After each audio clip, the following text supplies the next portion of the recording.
Okay, everyone joining us on this week's call is driver the number 60, RFK Racing. He's got Fastenal on the car this weekend at Martinsville Speedway. It's Ryan Preece.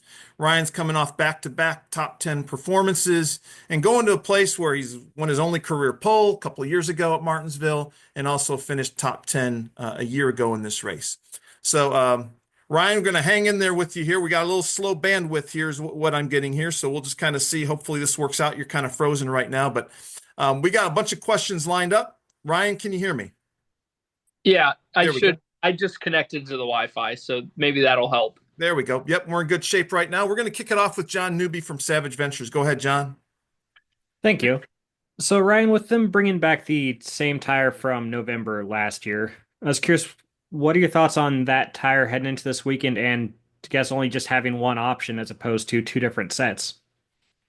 Um, well, I think traditionally, I agree with only having one you know one tire. I think until recently, most forms of motorsports has always just been one compound, right? I think what we had at Richmond last year, as well as Phoenix, I think it's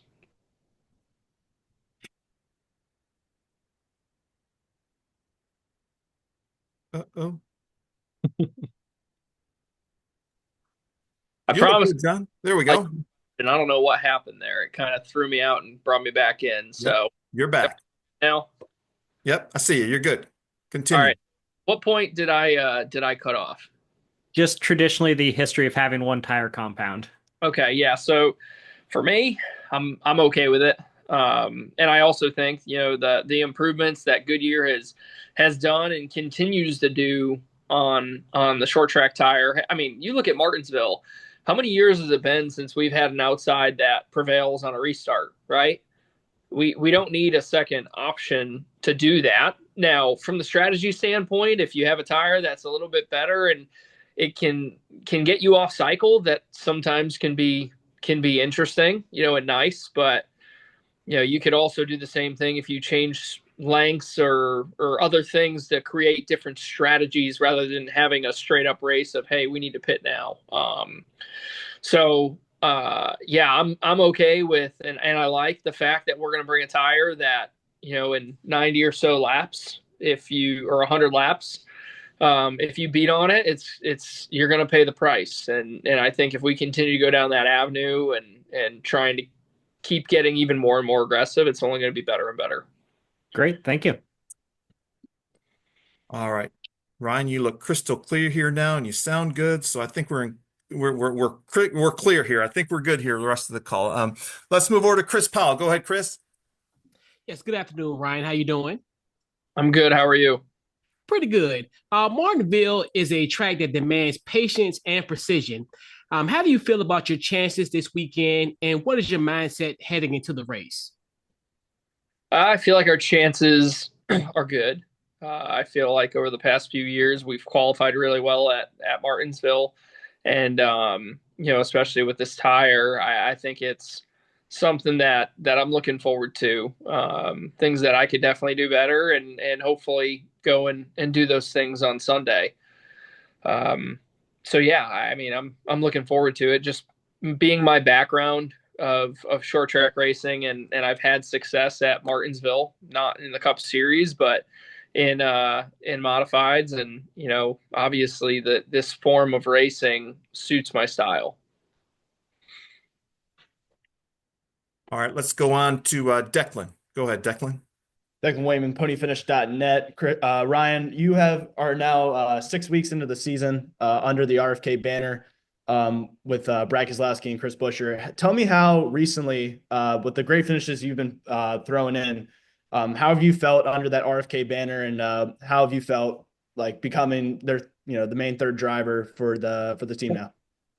Yeah, I mean, I've enjoyed my time for sure, and something that I really reflect on is the fact that Chris and Brad have a lot of experience, and mile and a half has kind of been the kryptonite side of things, for me, at least how I feel when I show up. So being able to lean on Brad and being able to lean on Chris for that, and obviously we've shown improvements there. So yeah, other than that, I mean, it's been great. It's just been great. I've really enjoyed it, and continuing to grow and perform better. At the end of the day, racing's a performance sport, right? We want to win races. We want to be consistent.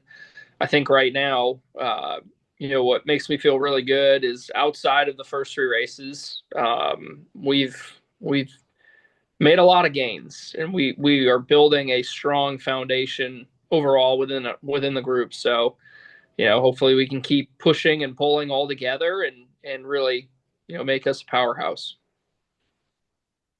You say outside the first three races, but Daytona, you were fast too. I mean, Daytona is Daytona, but you were fast. I remember you talking about the speed you had in your car. You were happy there too.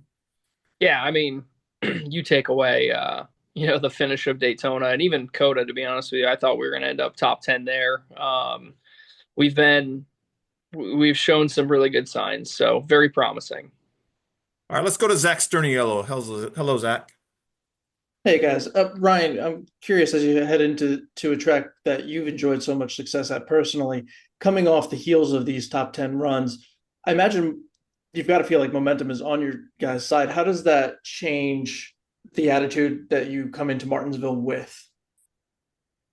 So for me, what I've liked about it is we've been aggressive on pit calls, aggressive on the track, aggressive everything. And that's what I want to keep going for our group. As far as the momentum side, momentum's great to have. It's great to have because, when you look at the metric for qualifying, and I think of Martinsville, I think of a track that the later you go, the better off it's going to be, historically. So the fact that we're within one of the last 10 cars gives us a great opportunity to have a great start to the race. So that makes me feel pretty good. But I also understand every week this is a grind. This is a grind of continuing that momentum. So we're still a new team. We're still a group that it's a brand new group, and we are still finding our way. So as far as short tracks go, obviously we ran Bowman Gray and we made the race and finished 11th. But we're, I feel really comfortable with it, and we're gonna hopefully unload with some really good speed and be able to keep building the short track notebook that we all want to have. So I think that's where, for myself, I want to keep it all in perspective.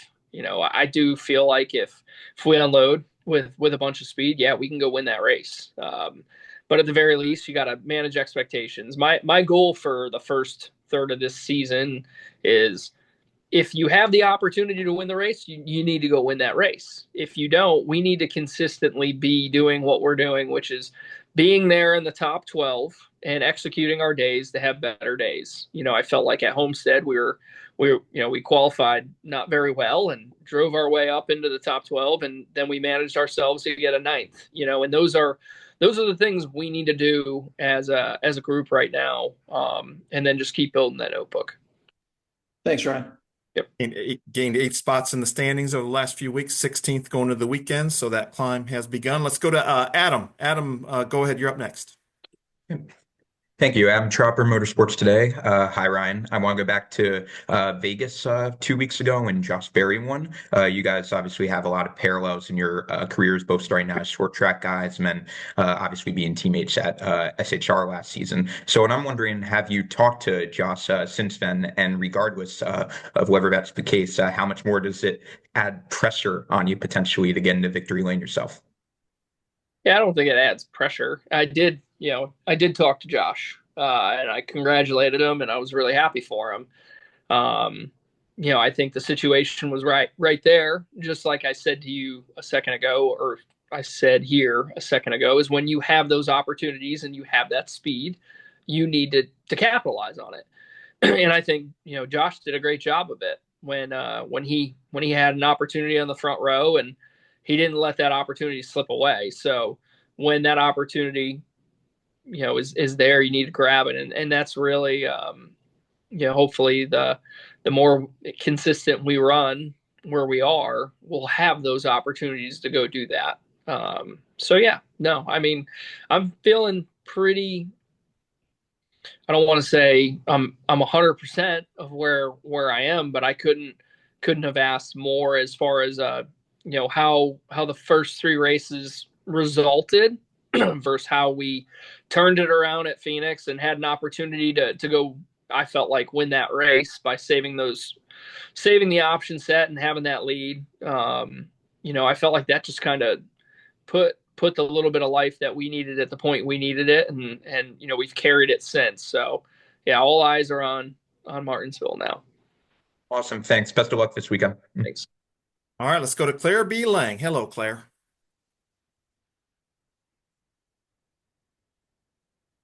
Hello.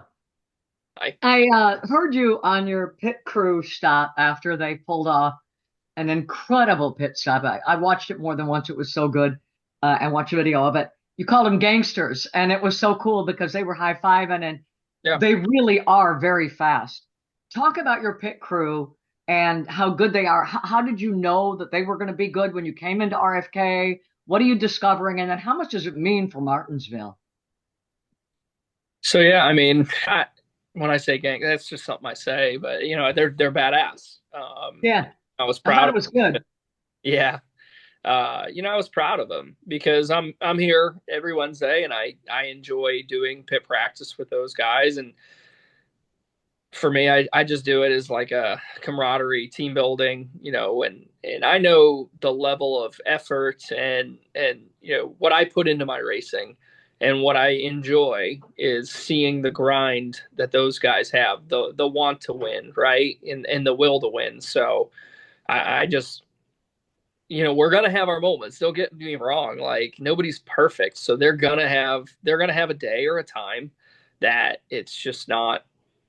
It might be a struggle, but I'm gonna support them whether they're having good times or bad times, and I want to praise them when they're doing days like they did at Homestead. So just as far as the team, the pit crew side, knowing they were going to be good, that's not me. I feel like Brad and Jack and RFK, the Fenway group, everybody here has done a phenomenal job in giving me, every great opportunity I can have. So really, really appreciative for the group we have right now and the things that we're building on. Thanks. Appreciate it. Yep. All right, let's go to Scotty Powell. Hello, Scotty. Go ahead. Hi there. Hey, Ryan. Thanks for joining us today. I want to fast forward to next week as we go into Darlington. And what is your mindset? I mean, that is a driver's racetrack where it's just a long, hot day, a lot of slipping and sliding. So what is your perspective as you go into Darlington, and what is the outcome you think you and the 60 team may have there? Well, I'm definitely. I say this to my father. I say this to a lot of people that know me. Is I live day to day and a week at a time. So, as far as Darlington goes, I haven't even started really analyzing or looking at it. Other than the fact that I know that Chris was super fast and Brad was super fast and they won, right? So, I feel good about all the things that they've done as an organization. And, I feel like our group is going to be able to really heavily lean on both of those. And yeah, I mean, when Monday comes, I'll be all eyes on it. But Darlington is a place that I've always enjoyed racing. And, I felt like, I can't even remember where we ended up. I think we ended up 9th in the fall race, maybe, or 10th or somewhere around there. I don't know. I might be completely off, but I felt like we ran pretty well. And, that makes me excited going into this weekend or next weekend. All right. Thank you, Scotty. Let's go over to Kelly Crandall. Go ahead, Kelly. Thanks, Dan. Hey, Ryan, a couple weeks ago, you spoke to us about the team and what you see from the team, and you said that you see a will to win from this team. And then on Sunday over the radio, there was talk of, hey guys, expect to win. So has the confidence and attitude been shifting the last couple weeks with how well you guys have been running? I think Derek's done a great job of managing the group, and really because it's a new group. There's a few guys that have been around for a long time within the road crew, But, as far as experience and completely new guys, there is a wide variety. So I think for Derek, which, I'll give him a lot of credit for, is teaching and instilling this mindset in guys that haven't ever had the opportunity to race for wins, and telling them, expect to try and win every given Sunday. I have that mindset. I've had that mindset my entire life because that's all I've, done other than in the Cup Series. There's been some struggles there, but anything outside of that, it's you show up to the racetrack expecting to win. So yeah, I think the mindset of expect to win and run well is a mindset that Derek's trying to instill in this group.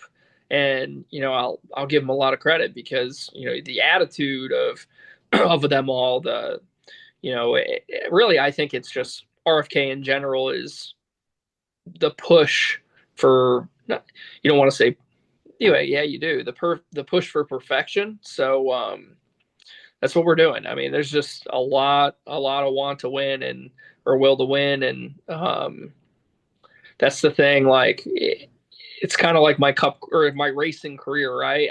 I could have gave up chasing after this dream back in like 2014 or whatever, but it's like there's a piece inside of you that's just going to keep pushing and pushing and pushing and be relentless, and that's this group. All right. Thank you, Kelly. Let's go over to Kyle Dalton. Go ahead, Kyle. Hey, Ryan, thanks for joining us today. Yesterday, I was listening to an interview with Chase Briscoe, and he was asked about the move to JGR and what he's noticed about how things are done differently than SHR. And he said at JGR, they made him aware of things that he honestly didn't even know he was struggling at. And he gave the example of the entry gap on pit road and how far you are away from the car in front of you as you get to the pit road speed line. He talked about in the past, he was 29th to 30th on average and didn't even know about it because he had never seen those kind of analytics. Now he says he's around 4th or 5th. So I'm curious for you, if you've had a similar experience at RFK of learning things about your performance that you didn't necessarily focus on before. Yeah, I would say there's been some moments and some sit downs of talking about, I think that's really what I referenced to about, area of focus on. And that's been something that I've been diving deep into, and certainly, I think it's paying dividends. So yeah, I'm really thankful for my time here and the things that I'm learning and continuing to push to be better. Thank you. Yep. All right, let's go to Matt Weaver. Hello, Matt. Hey, thanks, Dan. Thanks, Ryan. As a guy that's spent a lot of time racing half miles over your life and career, I'm curious, maybe I'm wrong on this, but I feel like short track racing has always kind of been short track racing, whether it's, late model modified, Xfinity car, the old Cup car. Has the next gen in any way, in your experience, kind of fundamentally changed the racecraft of half mile short track racing at all? I think it's gotten closer, in my opinion. I know there's some louder voices that talked about the next gen car and the aero inefficiencies or some of those things. But what I truly believe is the fact that Goodyear has really been working hard on softening this tire and wearing this tire. And, when I watched the Martinsville race in October, I mean, it was, when I rewatched it this week, how many, I said it before, of how many times did on the old car the outside prevail over the bottom car? Not very often, because the inside was such an advantage with some of the things that you were dealing with the other deal. And it could be frustrating where, if you're in a different series, I mean, you always felt like there was opportunity. So I feel like our short track product is only going to continue to get better, especially after what I felt like we saw, with with Martinsville in the fall, and really the trajectory that I feel like we're trying to go into for Richmond, and all those things will pay off if we can continue that for for a place like New Hampshire, so or Wilkesboro and continue on. But those type of things don't happen overnight. And I feel like the fact that we're trying to make changes and they're positive changes, and it's all really good stuff, and it's only going to pay dividends to the race fans because, and this is my opinion, I don't think going to a smaller tire is going to make a difference. I think that you're always going to have your challenges, right? So I'm always a fan of more horsepower, like, no matter what, because it just gives me more opportunity or more opportunity for whether making good decisions or doing something right or even making mistakes, right? You want to be able to capitalize on when people make mistakes. And so I hope that kind of answers your question. I kind of got long-winded there, but I'm a fan of the direction we're going. And and one thing else I wanted to bring up is, I mean, we talk about aero stuff all the time, right? And how short track stuff, but you go to a Pensacola and a super late model, aero is a thing. Like it's a thing no matter what. Whether I race a modified, a super late model, it doesn't matter. You're going freaking fast. And it's just, it is what it is. So it's not only us, in the Cup Series or Xfinity Series or trucks or whatever that we see it. We just have really, really smart people in our garage that know how to maximize. Yeah, that's actually a perfect segue for where I was trying to go with that with my follow-up. Goodyear says, though, that we're kind of approaching a point to where this is as far as we can go.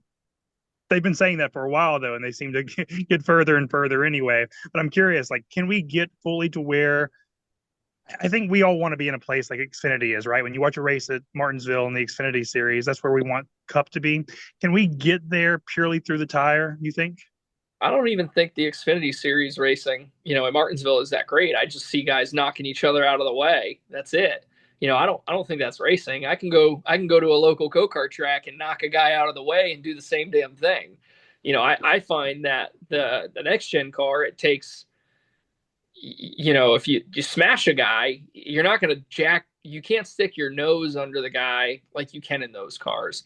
But as far as what you were talking about with Goodyear saying that we're getting to a point, and maybe we are, but at the same time, in the early 2000s when we had ride-height rules and guys started to figure out coil binding on how to put the car on the ground and have an aero advantage once you got on the racetrack, like those are all things that we thought weren't possible until we figure out that they are. So that's the thing about racing. It's constant innovation and progression and figuring out things that you didn't think were possible. So that's the exciting thing that we have to look forward to, in our sport. Thanks, Ryan. All right, let's close it out with Jordan Bianchi. Go ahead, Jordan. Ryan, appreciate the time. In this day and age, drivers have more primary sponsors than probably ever before. And so there's probably more demands placed on your time in terms of getting pulled in different directions. What is it like now when you have so many different primary sponsors to kind of serve in terms of time constraints and what it means for you? Well, that's part of my job. I think of what I tell people all the time is, for those that don't know, my father has a small family business in Connecticut. I think there's 10 employees there, and they're plumbers and HVAC. And as I was growing up, I used to either in the summer, I worked a summer job, either being a tin knocker, making ductwork, or in the winter, we'd go on rooftops. And I'll tell you what, going and doing sponsorship events and things of that nature are a hell of a lot better than sweating in an attic or freezing on a roof. So I guess to put it in perspective is, I mean, it's part of my job. And, the racing part on Sunday and the prep work and all that, that's just all part of the job description. It's like, it's not a 40-hour week. My family and my wife support me, and they understand that there's a lot of commitments to this and obviously a lot of benefits. So I deal with it fine because, I'm the type of person that even when I was racing in Connecticut, my life revolved around racing and there was no such thing as, well, I only want to spend 2 hours here because I want to go home. It was, no, I'm going to do whatever it takes to win. And part of winning is having great partners, and that's part of it. So it to me it's no different than normal. It's just doing something a little different. And have you seen it shift over your kind of time in NASCAR where there's even more because there's, teams have now so many primary sponsors in their car that there's even more demands placed on your time? I feel like I maybe for guys that were 10 or 15 or 20 years ago. But for me, no. I've always felt like I'm always doing something. So it's no different for me. Thank you.